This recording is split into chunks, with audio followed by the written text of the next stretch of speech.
لله الحمد لله وكفى وسلام على عباده الذين اصطفى أما بعد فأعوذ بالله من الشيطان الرجيم بسم الله الرحمن الرحيم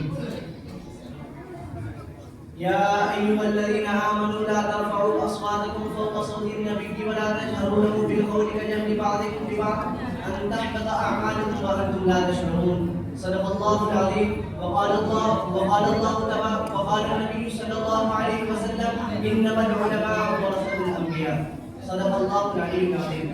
محترم سامعین، سب سے پہلے ہم اور آپ اللہ رب العزت کا یہاں احسان مانتے ہیں کہ رب الجلال نے مجھے اور آپ کو یہاں اکٹھا فرمایا.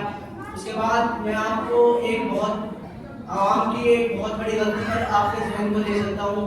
میرے بھائیوں، آج کل معاشرے میں ایک بات عام ہے، اگر ایک گھر میں دو بھائی ہوں یا ایک گھر میں ایک ماں کے دو بیٹے ہوں اور ان میں سے ایک حافظ قرآن پڑھ رہا ہو اور دوسرا ڈاکٹری پڑھ رہا ہو، تو ماں باپ حافظ کو زیادہ فضیلت دیتے ہیں، ماں باپ حافظ کو زیادہ عزت نہیں دیتے، ماں باپ پیسے والے کو زیادہ عزت دیتے ہیں. اور یہ عوام کی بہت بڑی غلطی ہے. لوگ پیسے کے پیچھے زیادہ جاتے ہیں اور حافظ کو کوئی عزت نہیں دیتا. لیکن کل جب اللہ رب العزت جہنم سے کہے گا یوم نقول لجہنم هل امتلأت، اے جہنم کیا تو بھر گئی ہے؟ اور جہنم کہے گی کیا اور بھی کوئی انسان باقی ہے؟ تو آدمی کو جہنم میں جانے سے پہلے 10 ایسے آدمی جن کو جہنم واجب ہو جائے گا، جن کے لیے جہنم لازم ہوگی، وہ حافظ قرآن ان کو بچا سکتا ہے. اور وہ آپ کا بھائی بھی ہو سکتا ہے جس کی آپ نے قدر نہیں کی ہوگی، وہ آپ کا رشتہ دار بھی ہو سکتا ہے جس کی آپ نے قدر نہیں کی ہوگی. کل قیامت کے دن سے پہلے قبر ہی کی بات لے لیجیے. قبر میں جب آدمی جائیں گے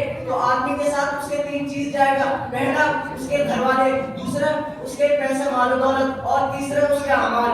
2 چیز تو واپس آ جائیں گے لیکن قبر میں صرف ایک چیز جائے گی. میرے بھائیوں، یہ تو آگے کی بات ہے، لیکن اللہ رب العزت نے قرآن میں فرمایا یا ایھا الذین آمنوا لا ترفعوا اصواتکم فوق صوت النبی، اے لوگوں تم نبی کی آواز سے اپنی آواز کو بلند نہ کیا کرو. وہ آپ صلی اللہ علیہ وسلم کا دور تھا، لیکن آج کے زمانے میں ہم اور آپ اس کے مصداق ہیں. علماء، جیسا کہ میں نے آپ کے سامنے ایک حدیث پڑھی تھی، انما العلماء ورثۃ الانبیاء، کہ علماء انبیاء کے وارث ہوتے ہیں. جس طرح بادشاہ کی عزت کی جاتی ہے اسی